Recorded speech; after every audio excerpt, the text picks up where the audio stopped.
Hey, what is going on, everyone? It's astrologer Eric Rosen here for your daily horoscope for Saturday, July 25th, 2020. Thanks so much for being here. Well, what do we got going on today, fellas, ladies? We've got the sun in Leo, okay? So it's like bring that passion energy. Hopefully you're feeling it. Hopefully you're feeling the regal happiness energy. If not, it can go on the other side and feel a little bit like the summer blues. I think that's where that saying comes from when the sun comes into Leo and we're not feeling our best. But with it making some friendly aspects over to the moon in Libra, especially after the moon was just in Virgo. Hopefully we were getting our routine situated, making some decisions in our day-to-day life of like, how can we, get on a longer, happier, better road to stay on that path, to stay committed to that path. I think we can start to find harmony in that routine today. But it's only if we're dealing with the ego issues, because this moon is also going to oppose Chiron today. So it's a little bit of tension. It's a tug of war. It's like, are we dealing with the ego mass that Mars is starting to bring up in Aries, with the fact that Mars now is entered to the degree where it's actually going to go stationary direct meaning it's going to retrograde all the way back to this position. This is its shadow spot. And so things are starting to get a little gnarly in terms of our temperaments, our egos.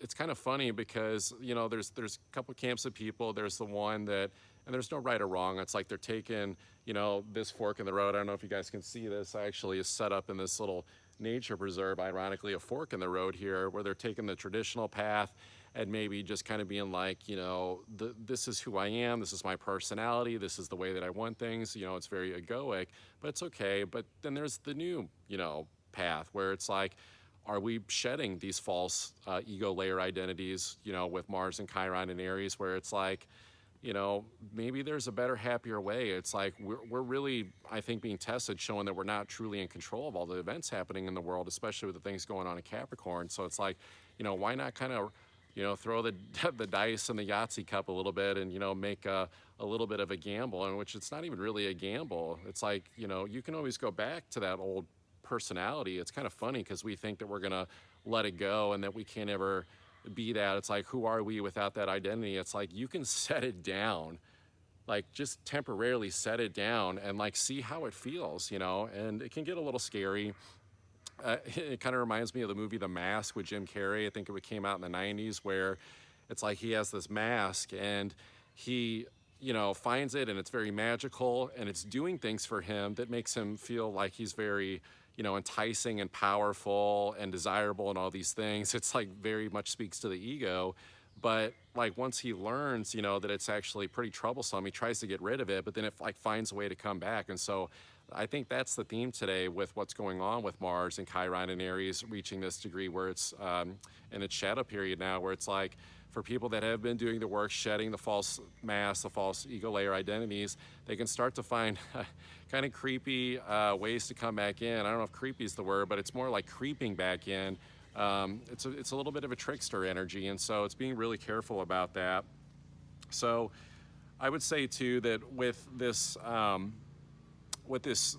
square that we got going on to Mercury from Mars, meaning that it's like, okay, I think we know what to do to feel better. It's like we've been searching for ways to feel better. We've been searching for a deeper meaning, a deeper way to feel better.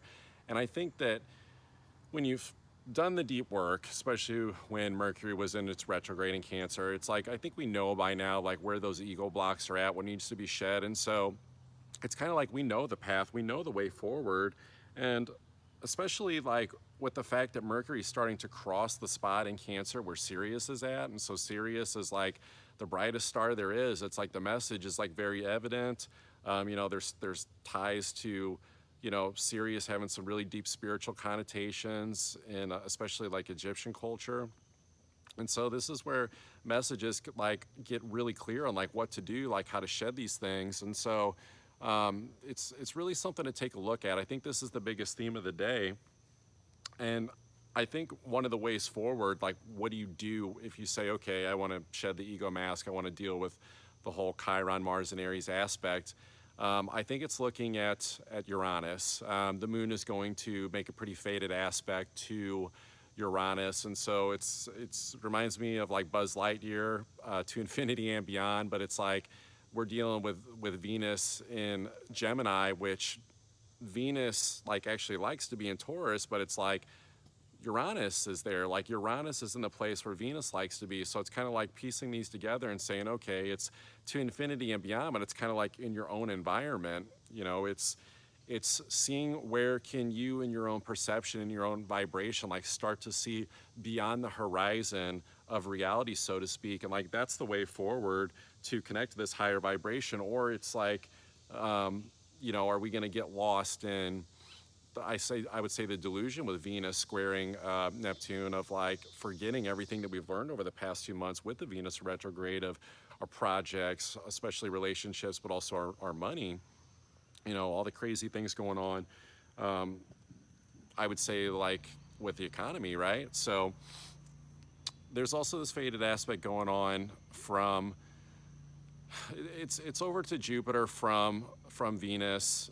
It just started, and so this is kind of looking at too like we know the road, we know what we need to do to get to a better place. I would describe this as kind of like a little bit of a portal energy. It's where is the portal in your day-to-day environment, the places that you frequent that you can actually tune into, dare I say, like another frequency, another dimension. And like that's the thing that's going to kind of show you like where to go. So there's a lot in the astrology today that's like it's like not looking so much at like the three-dimensional aspect of things. It's like the 3D like matrix stuff will be the thing that wants to pull you back into the ego when we start looking at, you know, physical things outside of ourselves, especially if it's outside of our environments to feel better, or especially, you know, like faraway places with the South Node and Sagittarius. And so it's more about finding that road within. You know, this is doing the meditations, you know, maybe some astral projection, those types of things. These are the things that are actually going to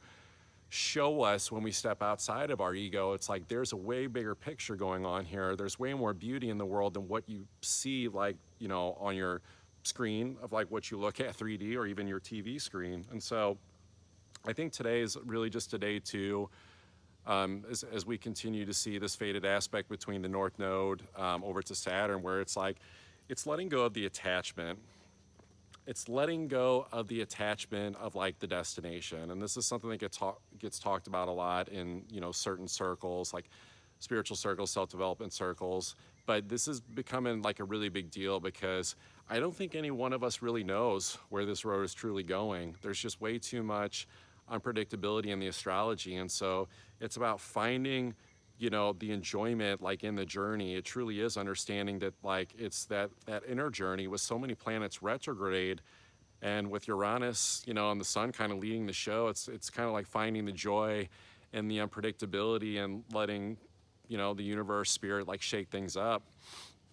And so this is just one of those days to like kind of look way deeper within. I think this is actually going to be a theme here coming up for a few months. And so it can seem like people are around you, if they're taking this more hermit-like route, that maybe they're withdrawing, going deeper within, which some have already been doing that. I've been doing that to some extent, but it doesn't mean that they're, you know, necessarily cutting people out of their circle permanently. You know, maybe it's just temporary, or it doesn't mean they're not taking care of, you know, responsibilities, because with the stuff going on in Mars, it's going to be coming up dealing with Capricorn stuff with Jupiter, Pluto, Saturn. It's like, it's kind of like, yeah, still take care of the physical security needs, but it's almost like don't try to build your empire through your ego, I think is the best way to put it. And last thing I'll say is that,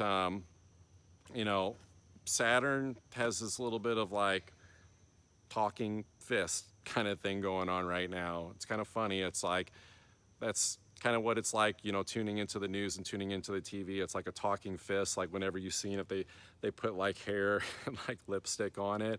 Like it's a little bit, it's almost comical at this point, like the things that I think we're being fed in the media.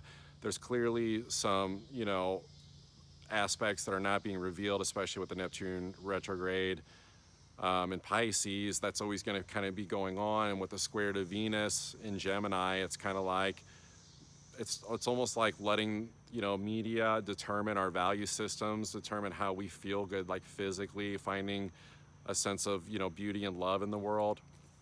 But keep in mind, I mean, a fist can also punch you in the face too. And I think that's what's coming with this Capricorn Mars stuff. So just kind of a reminder not to fall for the talking fist and to get into all that stuff. This is a day to start going within, and especially not letting those masks try to resurface. So I love you all. Hope you enjoy this. You can get a reading from me. Just reach out, and hope you guys are doing awesome, especially in these unprecedented times. Take care.